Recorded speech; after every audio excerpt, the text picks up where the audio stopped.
service partners. A shelf full of the wrong parts does not improve uptime.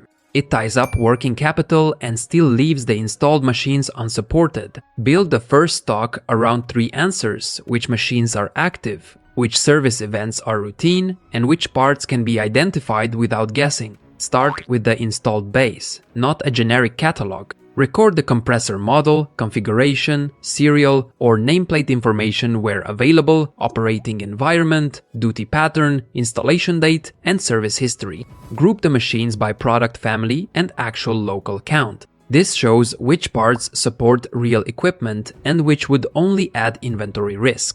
Next, separate routine demand from uncertain demand. Map planned maintenance events and the consumables associated with the confirmed models. Then record breakdown history, customer urgency, and whether a component can be diagnosed before it is ordered. A frequently discussed item is not automatically a high-use item. Stock decisions should follow documented service demand, not a universal kit or an assumed sales forecast. Third, create a compatibility gate. Before quoting a part, match the machine model, nameplate, serial information, where available, dimensions, required component, and clear photos. Confirm revisions, voltage, or mounting details when they matter. Keep an approval record linking the supplied part to the machine evidence. Factory direct access can support the discussion, but it does not make every similar-looking part interchangeable. Review the list by usage, carrying cost, storage condition, wrong part risk, and the time needed for case-specific supply. Set review points instead of promising permanent availability.